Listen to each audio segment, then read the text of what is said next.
I just want to give us a big picture that doing cells, our outreach, we can really reach far and wide. Saya ingin memberikan kita gambaran besar. Di dalam sel kita bisa benar-benar menjangkau jauh dan luas. So there are three types of people that we reach out to: the least, the lost, and the lonely. The least are the poor, the lost are those that do not know Jesus. The lonely are those that are with the mental struggles during this pandemic. Jadi ada 3 kelompok orang yang bisa kita jangkau. The least itu memang orang yang tidak mampu atau miskin, membutuhkan pertolongan. The lost orang yang memang belum percaya. Lonely ini biasanya orang yang punya pergumulan, khususnya selama pandemi ini, pergumulan kejiwaan dan sebagainya. And for DUMC, we have what we call Launch and Impact Project, and it's church-wide, and every cells will participate in this. Jadi di DUMC kami ada program namanya Impact, ini program gereja. Tetapi setiap komsel itu harus ikut ambil bagian. And what we do, we reach out to the least, meaning the poor, the B40s, those that earn below the 40% mark.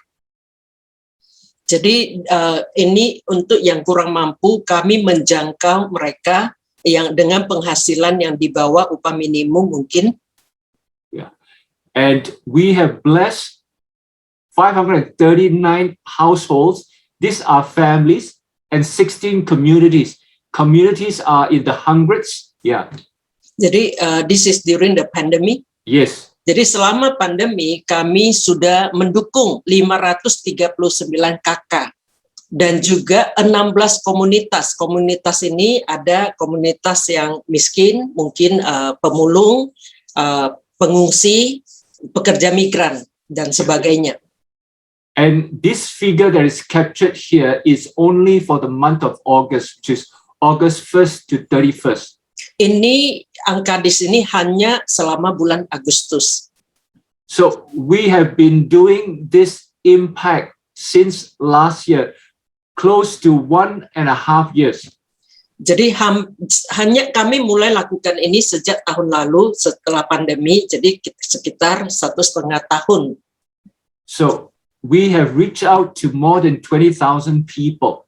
Jadi kami sudah menjangkau lebih dari 20.000 orang. And if we don't have cells, there's no way that our reach is so far. Kalau kami tidak punya sel, tidak mungkin kami bisa menjangkau begitu luas. Yeah. And if you look at this picture, the background is our church. Kalau Anda perhatikan foto ini, di belakang itu adalah gereja kami. Yeah. And what we do is that you see that the road is empty, and we have set up a so-called a tent where free food is given to anyone that passes by. Jadi Anda lihat jalan-jalanan sepi dan kami membangun tenda-tenda ini lalu memberikan makanan gratis. And we only started this maybe about 2 or 3 months. Kami mulai ini 2-3 bulan yang lalu. Yeah. And as of to date, we have distributed 18,000 cooked free meals to people. Hari ini berarti kan tidak sampai 3 bulan, sudah 18.000 paket yang kami berikan. And the cells, they come and they take turns to distribute the food. Kelompok sel ini akan bergilir datang untuk melayani. And you will see these are the people that receives the food. Anda lihat ini adalah makanan, lalu ada yang melayani. And basically you will just see some of the information that are there. Lalu kami juga menyediakan informasi di tenda-tenda ini. And the other thing that we did is that DUMC contributed the most to set up a quarantine center, which we used a hotel that was empty and we converted to a quarantine center for those patients that has COVID category 1 and category 2. Jadi kami juga mengganti hotel yang memang ini tidak dipakai kosong selama pandemi, kami menyewa atau bagaimana, jadi diubah menjadi tempat karantina bagi mereka yang ringan, gejala ringan. Yeah. So if you see, this is a summary of our 1 month operation update. So we have actually served 440 patients in total. Jadi ini selama 1 bulan kami melayani 440 orang. Yeah. Okay. And most of the people are actually from the cell group, doctors and even professionals.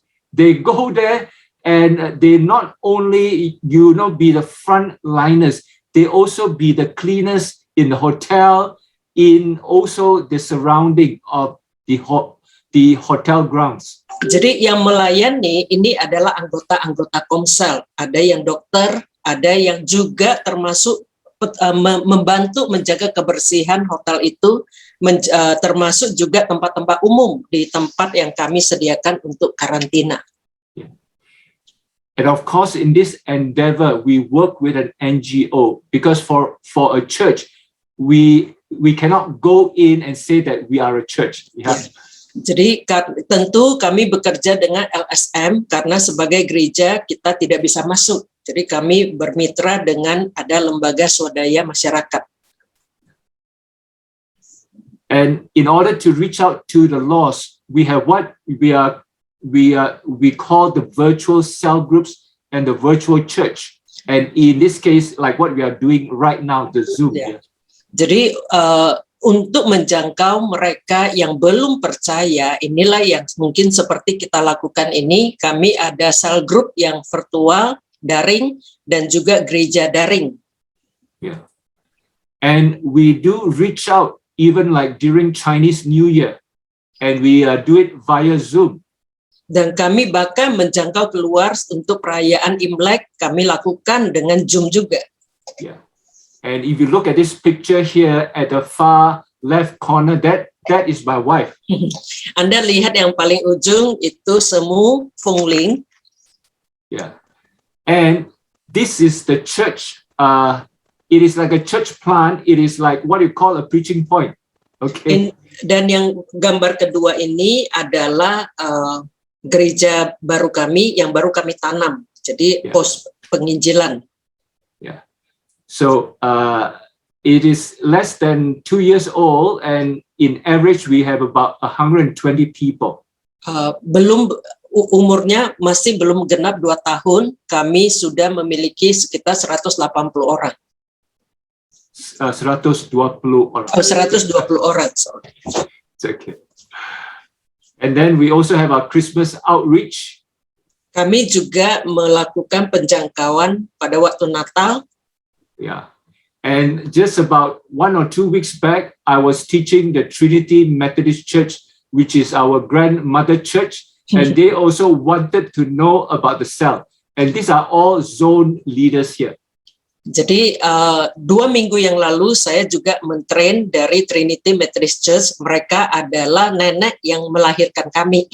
Jadi mereka juga ingin menjadi gereja sel. Dan yang ikut ini gereja Pastor John Pastor. Okay. And then we also reach out to the lonely. We have counseling, we have coaching, and we also have soul care. Lalu yang ketiga, memang kami menjangkau mereka yang kesepian. Jadi ada 3 pelayanan yang kami berikan, counseling, coaching, dan juga untuk pelayanan kerohanian. Okay, we better move on slightly quicker. And these are the effective cell groups. They are holistic.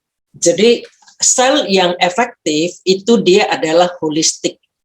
Okay, a cell group will consist of 4 to 15 people. Satu sel itu kira-kira 4 sampai 15 orang.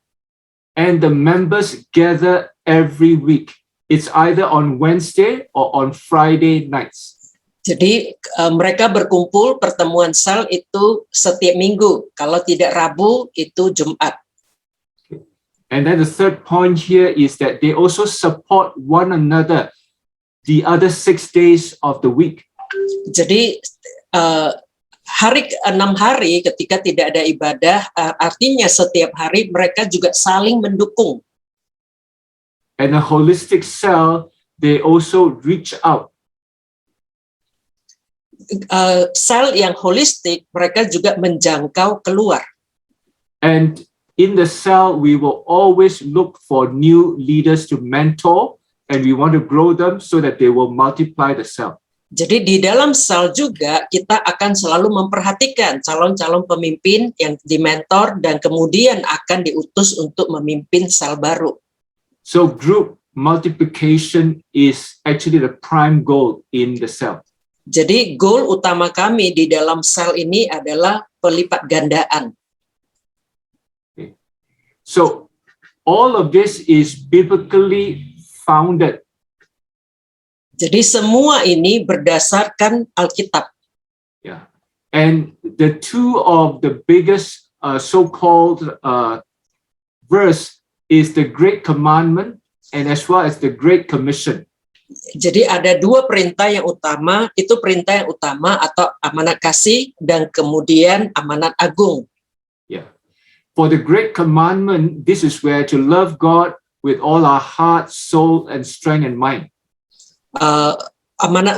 Perintah utama itu mengasihi Allah dengan segenap kekuatan, akal budi, pikiran, dan jiwa.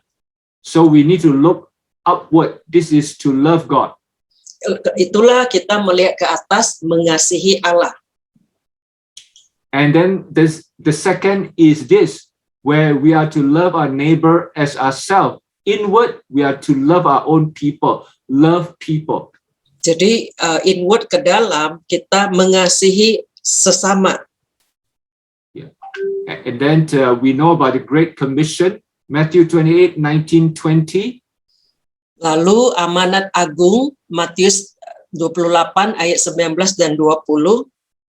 We need to look outward. When we need to look outward is basically to share the gospel. Kita melihat keluar, itulah kita memberitakan Injil. Yeah.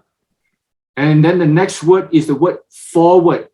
If the church want to move forward, we need to make sure the lost that come into the kingdom, they need to be discipled well so that we can move forward. So the forward part here is make disciples. Jadi forward itu melihat ke depan, supaya kita mau bisa maju ke depan, kita harus pastikan setiap orang yang sudah percaya itu harus dimuridkan. So this is all the diagram of how it looks like for the Great Commandment. To look upward is to love God here. Jadi ini gambarnya, yang pertama look upward, ke atas itu adalah mengasihi Allah. Okay, and to love inward here is basically to love people. Yang melihat ke dalam itu adalah saling mengasihi atau mengasihi sesama. And then this box here, basically to look outward is to share the gospel. Ini adalah melihat keluar, itu adalah memberitakan Injil. And as we move forward, this is where we want to make sure that we make disciples. Dan ini forward, kita pastikan bahwa kita sudah membuat murid. And this is the Great Commandment, which we all are familiar with, yeah? Jadi ini adalah amanat kasih atau perintah yang utama yang semua kita sudah akrab. And the Lord reminded us that this is the first and greatest commandment. And the second is like it, love your neighbor as yourself. Dan Yesus mengatakan ini adalah perintah yang pertama. Dan yang kedua adalah mengasihi sesamamu seperti dirimu sendiri. And when we talk about upward, which is to love God, it means here passion for intimacy with God. Ketika kita mengatakan melihat ke atas, mengasihi Allah, itu adalah gairah untuk bisa intim dengan Tuhan. And how to prepare our lives upward, basically it comes back to the basic, our personal devotion with God. Bagaimana mempersiapkan hidup kita ke atas, itu balik kepada dasar dari hidup kita, yaitu devosi atau saat pribadi, saat teduh bersama Tuhan. Yeah. And then the basics of personal worship, the study and the reading of the Word of God, prayer and fasting. Ibadah atau penyembahan pribadi, belajar firman Tuhan, doa dan puasa. And then the next one is inward, which is to love one another, the love for people. Yang melihat ke dalam atau saling mengasihi, yaitu mengasihi sesama. And how do we show love for other people is to remember them in our prayer. Bagaimana kita memperhatikan, mengutarakan kasih kita kepada sesama? Yang pertama adalah mengingat mereka di dalam doa setiap hari. And also to listen to God. What are the words that we have for our members? Dan mendengarkan Tuhan. Apa sih firman Tuhan yang Tuhan berikan, yang akan kita berikan kepada anggota sel kita?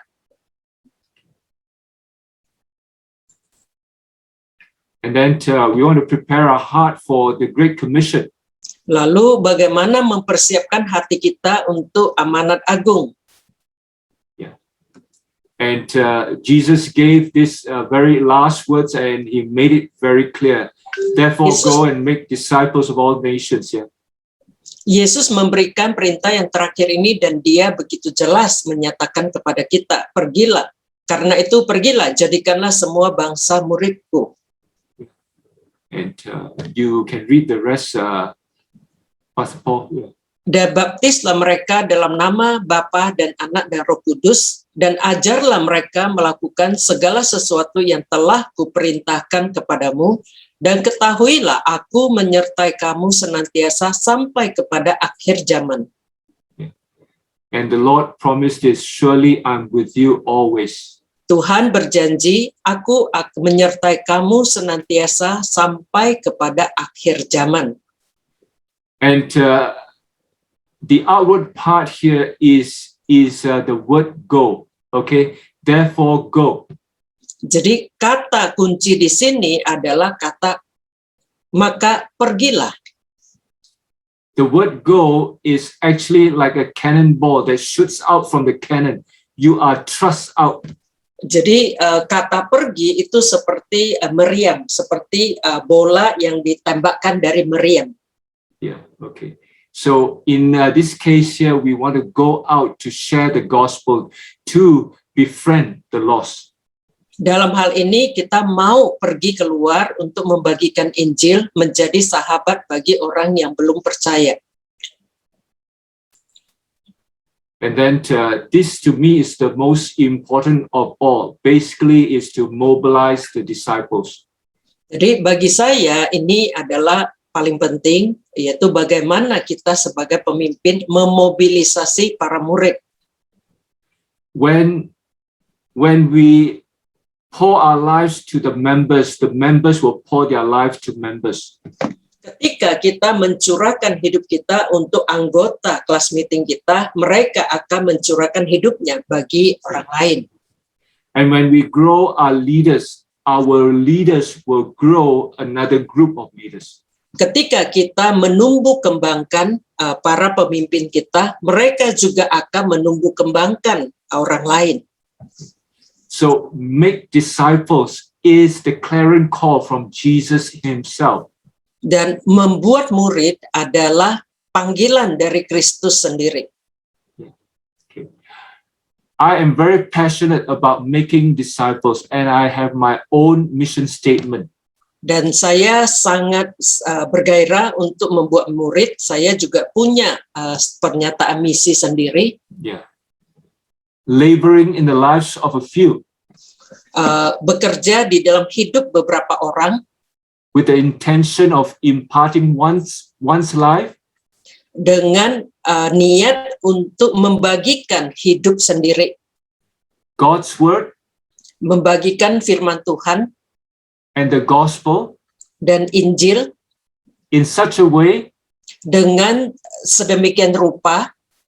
In such a way as we see them become more Christ-like. Sehingga kita melihat mereka menjadi semakin serupa dengan Kristus. So that their lives can pass it on to another life. Sehingga hidup mereka juga bisa mereka bagikan kepada orang lain. Make disciples. Membuat murid. Okay. This is the recent finding, okay, about the one-on-one Zoom. Jadi ini adalah penemuan yang terakhir dari Zoom satu persatu. Basically, because of the pandemic that we are in, the finding here is that with the Zoom or with the virtual or even with WhatsApp, we can still reach out to our non-believing friends. Jadi dengan pandemi yang terjadi pada kita, melalui virtual, WhatsApp atau Zoom, kita masih bisa menjangkau orang yang belum percaya. So if you look at the last sentence, this basically says here that this form of unilateral evangelism may be the word forward. Unilateral means one-on-one, reaching out. Jadi dari bentuk, Anda lihat yang dicetak tebal, bentuk penginjilan unilateral atau satu persatu, satu dengan satu, ini adalah mungkin jalan ke depan. I fully believe in this because this is what I am doing nearly every day. Dan saya sangat percaya dengan cara ini, dan inilah yang saya lakukan hampir setiap hari. Ever since the pandemic, I have been going out to do my morning walk and exercise. Sejak pandemi, hampir setiap hari saya pergi jalan-jalan pagi untuk olahraga. Before that, I hardly know my neighborhood. Sebelum pandemi, saya hampir tidak mengenal tetangga-tetangga saya. As I walk nearly every morning, I've come to know more than 100 neighbors who were strangers to me. Jadi hampir 1,5 tahun ini sejak saya jalan pagi, saya mengenal sekitar 100 orang tetangga yang sebelumnya tidak saya kenal. Before I share the gospel or before I pray for them, I actually smile at them. I actually say hi, good morning. Sebelum saya membagikan Injil, sebelum saya berdoa bagi mereka, saya memberikan senyum, saya mengucapkan selamat pagi. Yeah, I have a small urban farm. I have terong, I have brinjal, I have kacang panjang, I have a very fruitful papaya tree. So whatever that I have, I actually bless my neighborhood. Jadi saya ada urban farm, ada kebun kota sendiri, di situ ada pepaya, ada terong, ada berbagai tanaman. Apapun yang tumbuh di kebun kami, saya akan pakai untuk memberkati tetangga saya. Yeah. And during the Christmas, my wife went and make organic jam, and we have about 30 bottles of jam, and we distribute around our neighbors. Waktu Natal, istri saya membuat jam dari kebun kami. Kami mendapatkan kira-kira 30 botol, kami pakai untuk dibagi kepada tetangga. And our neighbors now, they are so friendly. They in return, they have blessed us with cakes with also their own vegetables to us. Jadi tetangga kami menjadi sangat bersahabat. Mereka juga memberkati kami dengan kue yang mereka buat sendiri dengan hasil dari kebun mereka juga. Yeah. And because my wife and I, we have built that trust and relationship, and they know that we are Christians, and they know that I'm a pastor, I have prayed for some of them. Dan kami sudah membangun kepercayaan dan relasi, dan mereka tahu saya adalah pendeta, dan saya juga sudah mendoakan mereka, sebagian dari mereka. So friends, pastors, there are many ways that we can actually be an example to our members. Jadi teman-teman yang hadir ini, banyak cara yang bisa kita pakai untuk menjadi contoh bagi orang lain. Okay, we continue on. I think we have a Q&A time. Okay, may I suggest maybe you, I mean I'm quite interested before. Ini waktu untuk tanya jawab. Okay. I think some of the things that maybe you can elaborate a bit. When I think it's about the group leader that you pray inward. Jadi mengasihi sesama, how do you prepare the inward? Is this for the group leader? You said pray for members daily. Setiap hari berdoa untuk anggota. I see. Then I think you skip this one. Biarkan Tuhan mengubah hati mereka. Right. Ya, Okay. Yang tadi sudah jelas, mendengarkan firman Allah bagi mereka, lalu berbagi dan mendorong mereka untuk pertumbuhan. This is the group leaders' work, not the pastors. Yes, the group leaders' work. Yeah, it's not the pastor. Okay. I think this one, ini yang saya tekankan. Jadi pemimpin sel atau class meeting untuk mengasihi ke dalam, mengasihi sesama. Bagaimana mempersiapkan hati hidup ke dalam Anda. Jadi saya sangat tertarik. Dibilang setiap hari berdoa untuk anggota, biarkan Tuhan mengubah hati mereka, lalu mendengarkan firman Allah bagi mereka. Do you mean that the group leaders will share the word of God, to share the Bible verse or something to them? Okay.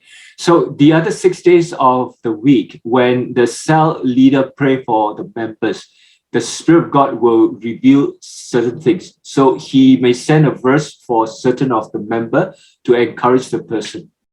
Or he may just call the member to pray together through the phone. Yeah. Because I think it's a bit too fast, so some of my people, our members here, they may not get it. Jadi itu grup yang efektif, itu kan ada dibilang seminggu sekali bertemu, lalu hari-hari yang lain, atau biasa istilahnya disebut the other 6 days. The other 6 days, hari-hari biasa itu harus terus ada interaksi. Dan Pastor Tan bilang, ketika ketua komsel mendoakan anggotanya, Tuhan akan menyatakan sesuatu. Sehingga dia bisa apakah mengirimkan ayat atau sebagainya untuk memberkati anggota komselnya. So as a cell leader, the work to basically call another member is actually not very difficult. You basically, as a cell leader, you focus to 2 or 3 of your members. And then the 2 or 3 of the members, they will focus another 2 or 3. So you don't have to call like one cell leader, you call all 10. No need. Yeah. Break it into small clusters. Jadi di dalam sel itu masih bisa dibuat mungkin kalau 10 orang menjadi 3 kelompok. Jadi 1 orang memperhatikan 2-3 orang. Jadi bukan berarti ketua sel itu harus setiap hari teleponin 10 orang, tidak. So the daily interaction.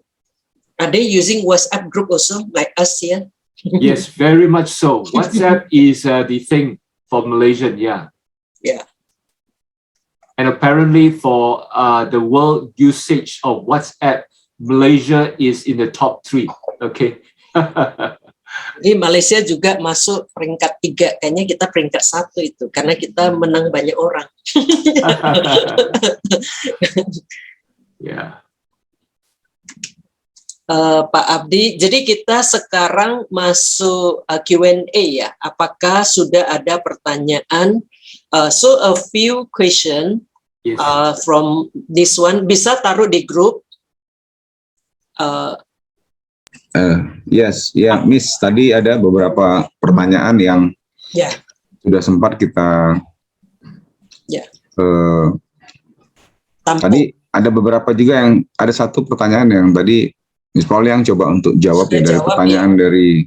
Ya Pak Robinson. Apakah pertanyaan itu cukup membantu atau sudah menjawab atau belum? Mungkin nanti apa perlu kita sampaikan juga sekarang ini ke Pastor Tan ya. So how do we know, do you have any tools for the church especially to know the passion, gift and values, so that all the ministers, they will do according to their passion and gift and values? Okay. We do have so-called training on discovery of your spiritual gifts. Yeah. Jadi di DUMC ada training untuk menemukan karunia rohani Anda. So from there you will be able to discern about your gifting. But most of you, since you are leaders and pastors, I believe you already know your gift. Ya, jadi banyak kita sebagai pemimpin gembala, saya yakin kita juga sudah tahu kira-kira apa menjadi karunia kita.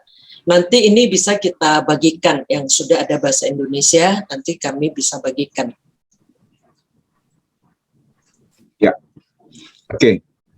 Ini ada pertanyaan juga, Miss ya, dari Pak Gandhi.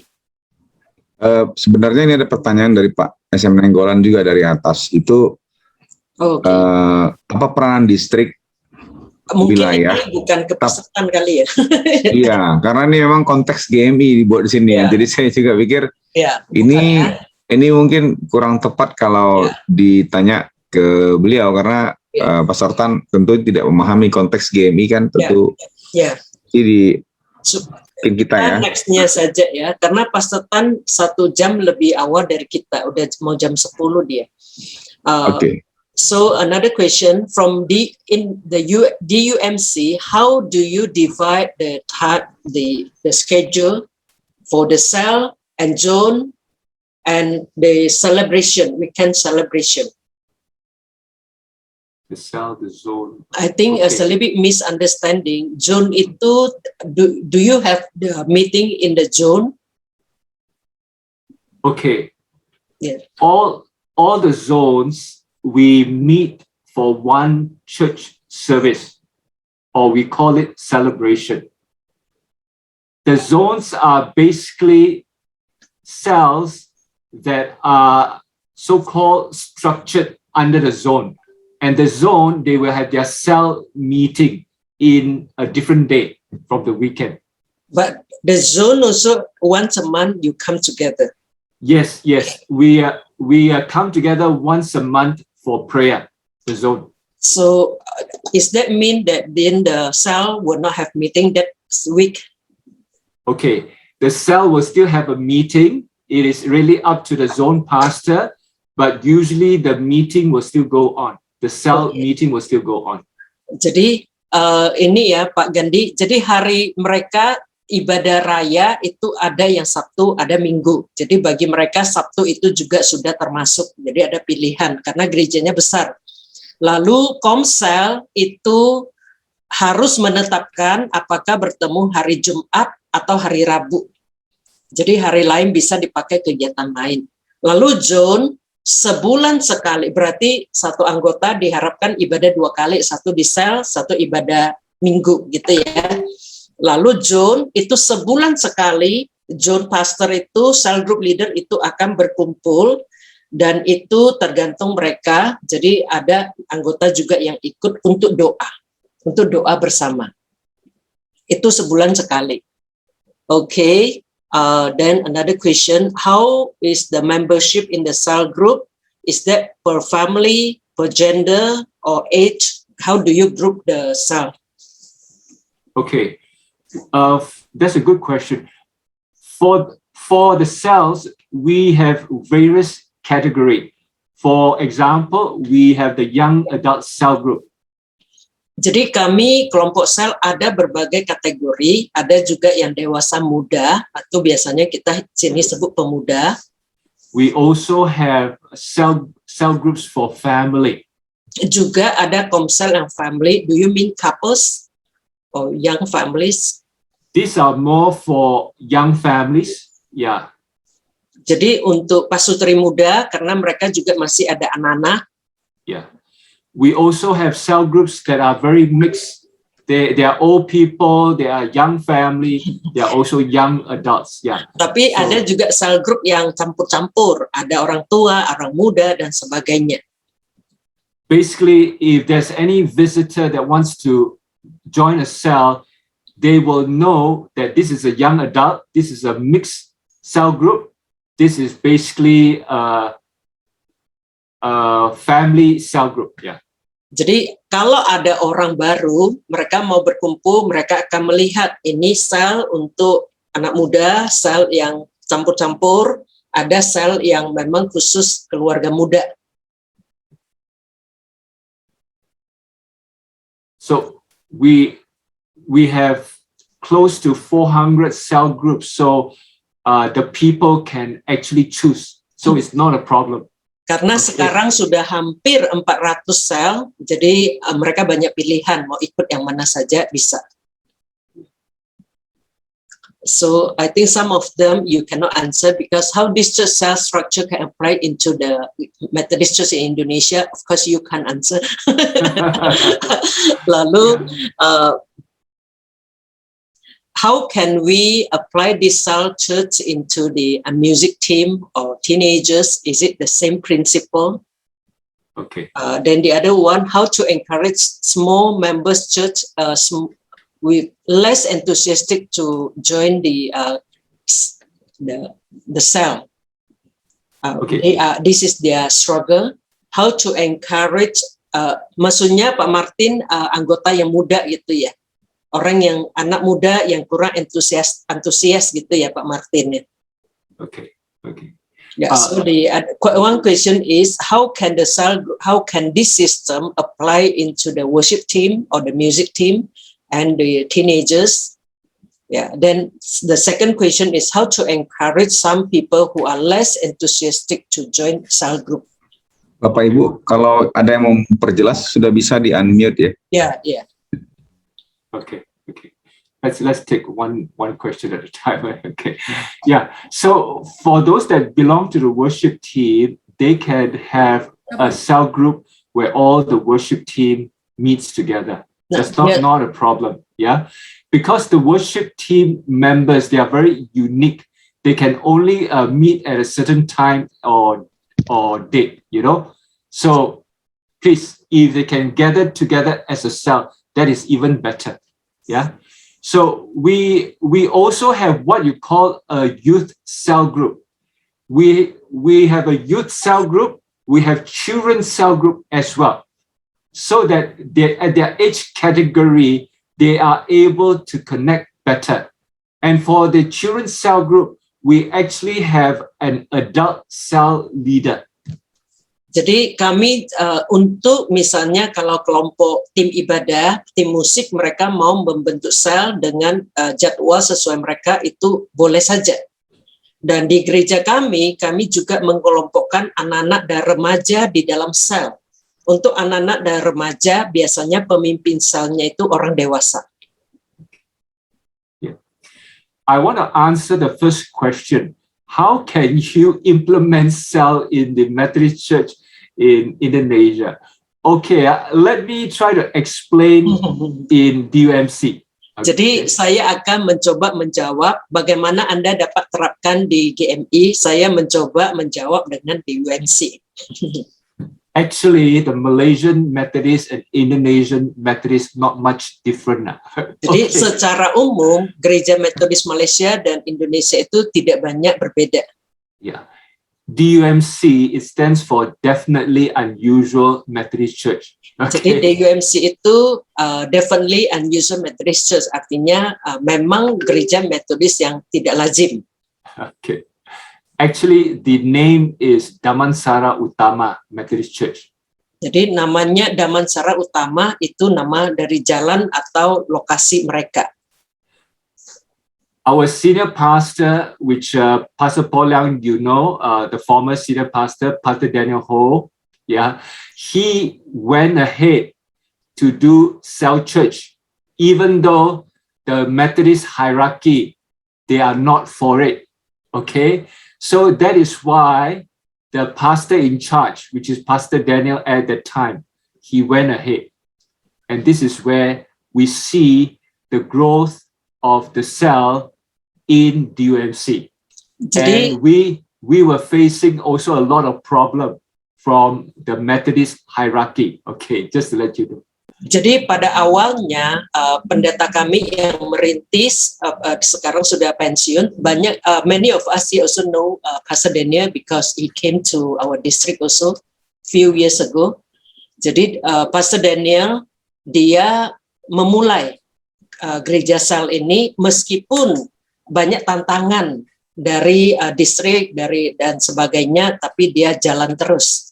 Dan sekarang sudah mendapat pengakuan, bahkan gereja Metodis yang lain mau ikut gitu. Yes, yes. So now the other Methodist church or Track Malaysia, they really look to DUMC. Now DUMC have a lot of favor with Track or with Gereja Methodist Indonesia here, in your case. Okay. Jadi mereka tetap bertahan setia pada Metodis. Dan sekarang sesudah 30 tahun gitu, Track itu konta yang berbahasa Inggris, mereka memperhatikan dan belajar dari DUMC, keberhasilan mereka. Dan mereka juga memberikan penghargaan. Because the Methodist Church, they realize that really you can see results, you also can see growth, and you can see transformation in the people. Actually, the size of DUMC is about 1/3 of the whole of the Methodist English-speaking churches. Yeah. Jadi mereka bisa melihat ada pertumbuhan, ada transformasi hidup di para anggota. Dan sekarang ini sebenarnya DUMC dengan hampir 7.000 anggota itu adalah sepertiga dari konta berbahasa Inggris di Malaysia Barat, di Semenanjung Malaka. Jadi mereka juga memperhatikan pertumbuhan itu. So in order really for the cell church to really take place well, the number one person in Gereja Methodist Indonesia really need to buy into it and really push it. The pastor in charge or the bishop need to buy into it. If not, it's very difficult. Yeah. Jadi mereka yang memegang gereja, pimpinan gereja atau bishop atau DS benar-benar harus yakin dengan gereja sel dan menjalankan. Dia baru bisa.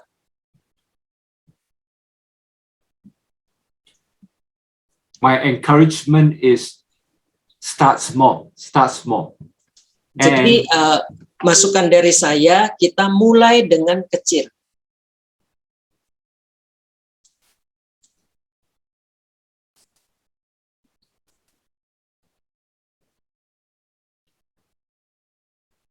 Oke, ada lagi yang lain pertanyaannya? Maybe my question, how do you recruit and train your cell leaders? Bagaimana Anda merekrut dan melatih pemimpin sel? Very, very good question. This is one of the prime thing where we pass it on. So for a cell leader, we tell them very clearly, whenever a cell group multiplies, jadi kepada pemimpin sel, kami memberikan mereka satu yang sangat jelas. ketika sel itu berlipat ganda. Always identify 3 core team potential leaders. Jadi selalu mengidentifikasi ada 3 orang yang berpotensi memimpin. 3 orang ya, guys, bukan 1. Okay. Yeah. And for the cell leader to disciple, to pour his life into this tree. Jadi pemimpin sel itu harus benar-benar mencurahkan hidupnya dalam 3 orang yang berpotensi ini. Yeah. So the cell leader to journey life with this 3 core team. Jadi pemimpin sel ini harus benar-benar berjalan bersama mereka, journey life, berjalan hidup bersama dengan 3 orang ini. So one of the best way is to go through the discipleship material which we have. The other one is follow Jesus' model. For example, if they have a hospital visitation, bring one of the core team members together. Jadi ada 2, yang satu mereka ada modul untuk persiapan yang namanya discipleship, tapi yang akan ketua komsel itu yang membangun mereka, dia yang akan mengajari mereka. Yang kedua adalah mengikuti model Yesus, yaitu ketika ketua komsel pergi pelayanan, karena bagi mereka ketua komsel itu yang mengunjungi anggota selnya. Itu dia harus membawa salah satu dari 3 orang ini.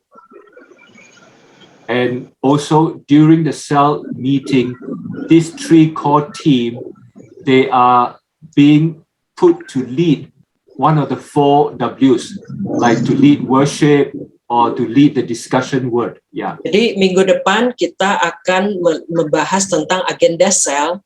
Jadi sebelum mereka itu dipromosikan memimpin sel baru, selama itu mereka masih di grooming, artinya dilatih, mereka itu sudah dilibatkan untuk ambil bagian.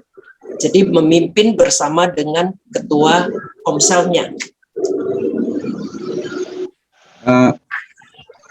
Bukan minggu depan, besok ya? Oh, sorry, besok. Biasanya seminggu sekali. Oke, let me check. Mulai dari kecil maksudnya. How? Because maybe this is the question. Because you said the cell church and the church was cell. So when you say start small, would you like to elaborate a little bit more? How do you start small? Because does it mean start with 1 or 2 church and 2 cells? Right. Let me tell DMC story. So when we launched Cell Church, before that we were known as the care group, cell groups. Care group, and we have 5 of the care groups. Yeah.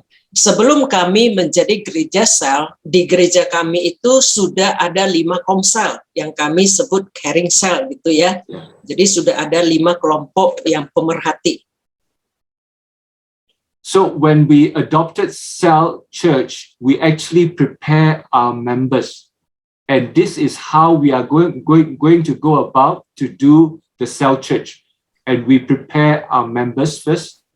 Jadi kami sebelum mencanangkan gereja sel, kami tentunya mempersiapkan anggota-anggota kami. Yeah.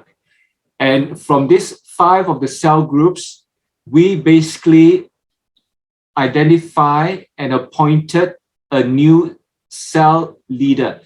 And from the 5 cell group, it multiplied to another 5 cell groups. Jadi dari 5 komsel yang sudah ada, kami mempersiapkan, lalu dari 5 itu menjadi 10. Yeah. Because each of the care group at that time, they were quite big. One of the cell group was about 20 to 30 members, and we know that they are already ready to multiply. Jadi waktu itu satu cell group itu ada 20 sampai 30 orang, dan kami tahu mereka itu memang semua sudah siap membelah selnya. Jadi mereka dibelah diri menjadi 10. Dari 5 belah menjadi 2, jadi total 10. So I think some of the question, how do you choose the leaders and what is the KPI for the cell group leaders? Keren kita GMI ya, sekarang kita pakai KPI. What is the KPI for the leaders? Yeah, so before I go to KPI, we have a criteria of selection for the cell leader. You can remember the word faster, F-A-S-T-E-R. Jadi kami ada kriteria untuk memilih kelompok sel yang kami sebut faster. Yeah. F stands for faithfulness. Faithfulness, kesetiaan. Yeah. When I give certain things for this person to do, and I know that the person will do it faithfully. Jadi artinya ketika saya memberikan tugas, meminta orang ini melakukan sesuatu dan dia sudah teruji, dia melakukannya dengan setia. Yeah. And the next letter is the letter A. A stands for availability. Jadi yang berikutnya availability itu adalah ketersediaan, ada waktu. Yeah. Meaning that when I call this person, the person most of the time he doesn't say no. Even though he's busy, he said, yes, I will help you, pastor. Artinya orang ini akan selalu memberikan waktu kalau saya panggil, meskipun dia banyak ini, dia akan mengatakan, okay, pastor, saya akan memberikan waktu. Yeah. S stands for the word steady or steadiness. Steadiness, jadi S ini adalah steadiness, artinya orangnya steady, nggak labil. Yeah, stabil lah. This person, he doesn't blow cold and hot. You know, he's stable. Yeah. Jadi bukan kalau sekarang istilah anak muda mut-mutan, sebentar panas, sebentar dingin, tapi orangnya steady, mantap gitu, kata orang Indonesia. Okay, the next letter is the letter T, teachable. Teachable ini bisa diajari. Yeah. For example, if this person lead the worship, and I find that there are certain improvement, and when I give the feedback, the person listen and is teachable. Jadi misalnya dia memimpin ibadah atau ambil bagian dan dia memang melakukan cukup bagus, lalu saya memberikan dia masukan dan dia menerima, artinya dia bisa diajari. Yeah. The next letter E. E stands for entrepreneur. Jadi E ini adalah entrepreneur, jiwa wiraswasta entrepreneur. Yeah, meaning that this person can see an opportunity, like for example, to reach out to the lost or to do something for the community. Artinya dia bisa melihat peluang yang ada, misalnya kesempatan untuk menjangkau orang yang belum percaya, atau kesempatan untuk memberkati masyarakat, menjangkau kepada masyarakat. And R for reliability. Reliability bisa diandalkan. Yeah. Okay. Yeah. So coming back, what was your earlier question? The KPI. Oh, KPI. Okay, KPI. Yeah. Initially, the KPI when we started, it was very high. Yeah. Jadi waktu kami mulai, kami pasang KPI yang sangat tinggi. We expected the cell to multiply within a year. Kami mengharapkan setiap sel berlipat ganda dalam waktu 1 tahun. Now, the cell is expected to multiply in 3 years. Sekarang ini setiap sel itu kami harapkan berlipat ganda dalam waktu 3 tahun beranak gitu. Okay, so that will be that clearest KPI that we will require of the cell leader. Yeah. Ini adalah KPI yang paling jelas yang kami harapkan dari pemimpin sel. We are not very so-called strict in the KPI, but we make this point very clear that we must take care and we must love our cell leader. So the zone leader, which is above the cell leader, the zone leader will be like a shepherd to the cell leader. So the zone leader will really love and take care of the cell leader, so that the cell leader will go for the long run. So that relationship is very important. So this is the emphasis that we are doing now. Ini tidak kami tuliskan dalam bentuk KPI, tapi ini adalah yang kami tanamkan supaya zone leader itu benar-benar mengasihi, memperhatikan ketua komsat. Jadi mereka yang memperhatikan, menjadi gembala, mendukung dan sebagainya, dengan harapan gembala sel atau pemimpin komsel ini dialah yang akan memperhatikan jemaatnya, anggota-anggota selnya. Jadi ada turun-turun begitu. Yeah, like for myself as a zone pastor, I take very good care of my zone leader. I actually call them. I go out for yamcha, makan with them, and if they have anything that happened to their family or their work struggle or health, I am the very first one that will be there for them. Jadi sebagai zone pastor, saya berusaha untuk memperhatikan, menjaga ketua komsel saya. Jadi saya kadang sarapan bersama, olahraga bersama, setiap pergumulan mereka itu saya ada. Kalau ada sesuatu terjadi, saya lah orang pertama yang akan hadir di rumahnya. Yeah. So that is why we have the level. We have the senior pastor, we have the district pastor, zone leader, and cell leader. Dan so, itu, yeah. Itulah sebabnya kami ada tingkatan ketua gembala sidang, lalu ada gembala distrik, lalu ada gembala zone dan gembala sel. So the senior pastor will take very good care of me because I'm one of the district pastor. So as a district pastor, I take good care of my zone pastor. So this level, then we know the condition of our flock. Then there's the soul care. There's also walking the journey with the next layer all the time. Yeah. Jadi dengan demikian kita bisa memastikan, kita tahu situasi semua orang terlayani dengan baik, termasuk pelayanan rohaninya.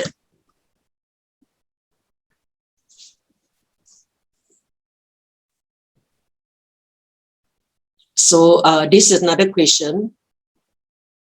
What shall we do so people are interested to join our cell? Attracted to join our cell. Well, that's a good thing, right? Yeah. No, what do you do? Oh, to join to attract cell. people to join our cell. Okay. Basically, that's a question that like for example, if you want to so-called tackle a girl, or you are interested in a girl, how would you want to impress that girl to like you? Jadi so what do you think you will do? Anda tertarik dengan seorang perempuan, gadis atau apa, lalu apa yang Anda lakukan supaya dia memperhatikan atau tertarik pada Anda? Yeah. Okay. The first thing that I would do is I will listen to the Spirit of God, and I will look around, and is there a need in this person's life? And then by God's leading, I will serve the person, or I will pray for the person. I will care and I will love. Jadi yang pertama, yang pertama saya lakukan, saya akan mencoba dengar-dengaran dari Tuhan, apakah ada sesuatu dalam diri orang ini yang memang membutuhkan perhatian atau sesuatu yang membuka pintu, kita bisa masuk sehingga saya bisa benar-benar melayani dia. Let me give you a story which is true. The current cell that I'm in, this is a lady cell leader. She actually came to the church and she was a normal member.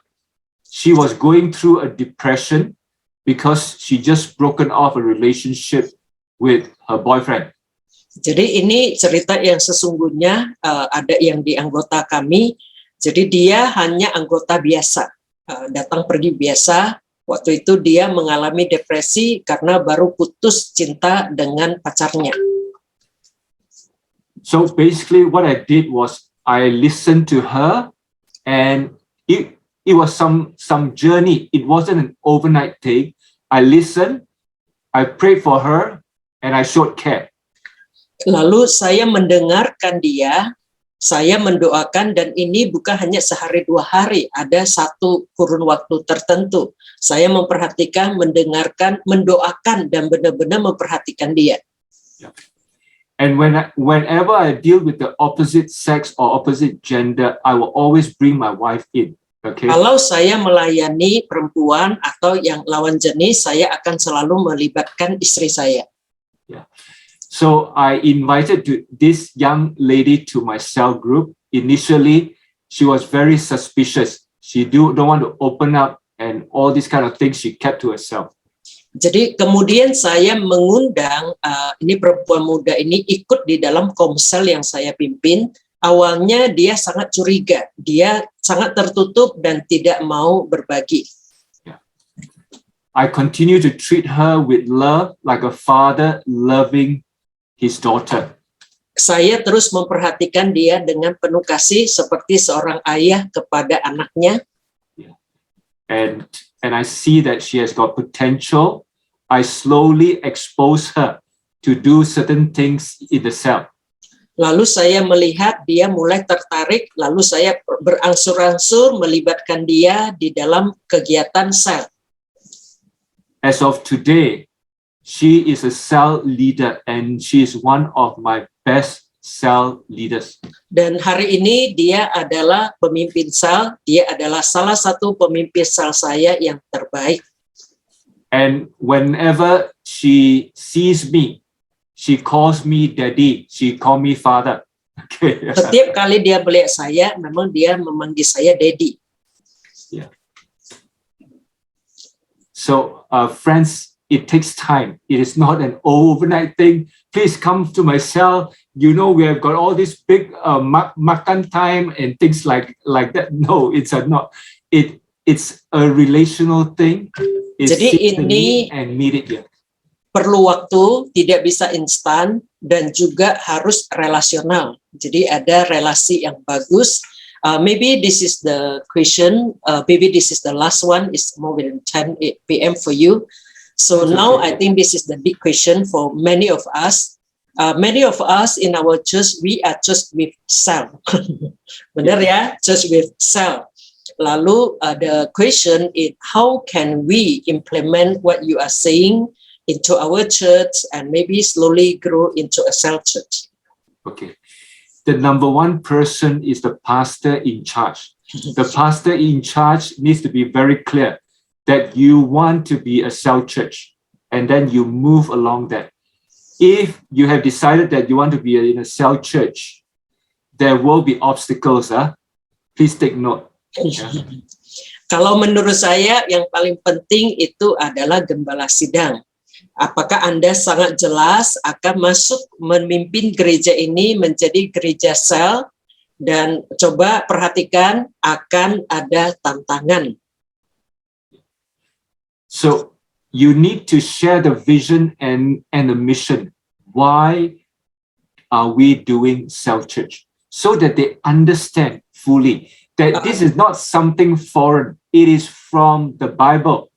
Dan kita perlu dengan jelas untuk menyampaikan visi misinya, dan ini bukan sesuatu hal yang dari anta-beranta, itu adalah sangat biblikal, sangat alkitabiah. And what we do is we prepare our people and we get the buy-in. The buy-in is the 20% of the church. They are all for the cell church. And we work with this group of people first. Jadi kita mempersiapkan jemaat kita. Jadi di dalam gereja kita akan lihat ketika kita mulai sharing, itu ada yang disebut buy-in, orang yang tertarik. Mungkin kira-kira 20%. Nah, 20% inilah yang kita siapkan. Then from the 20%, this is where then we grow the 20% and we put the people in the cell group on the so-called the platform to share their transformation story about how good the cell group is. Jadi dari 20% ini, mereka ini kan mulai sel. Jadi tidak langsung otomatis 100% jadi sel. Itu ya, ini 20% ini udah sel. Lalu kita mulai memang seperti membudidayakan, menumbuhkan, merawat gitu ya. Lalu mulai ada perubahan hidup. Kita minta mereka memberikan kesaksian. Because those people that are on the ground and when they are transformed or changed, they make the biggest witness, they make the biggest victory story. Okay. Orang yang ada di dalam sel ini ketika mereka mengalami berkat dan perubahan hidup, kemudian mereka itulah memberikan kesaksian yang otentik dan kesaksian yang hidup. Selamat malam semuanya. Terima kasih. Selamat malam semua. Terima kasih.